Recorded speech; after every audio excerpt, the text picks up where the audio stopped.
तर दरवर्षी आमच्या मंडळाने नवीन नवीन उपक्रम हाती घेतोय आम्ही आणि सामाजिक उपक्रम घेऊन समाज प्रबोधनासाठी काम करतोय। पण या वर्षी आम्ही या गोष्टीला किंवा डॉल्बी याच्या गोष्टीला वेगळा फाटा देत आम्ही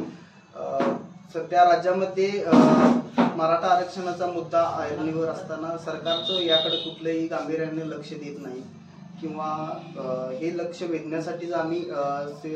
मराठा योद्धा संघर्ष योद्धा श्री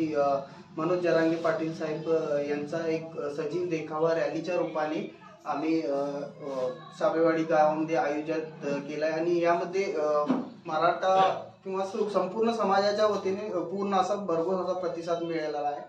आणि आमच्या कडून किंवा समाजाकडून एवढीच श्रींच्या चरणी इच्छा आहे की सरकारला सद्बुद्धी देऊ आणि मराठा आरक्षणासंदर्भात लक्ष देऊन लवकरात लवकर हा मार्गस्थ करावा।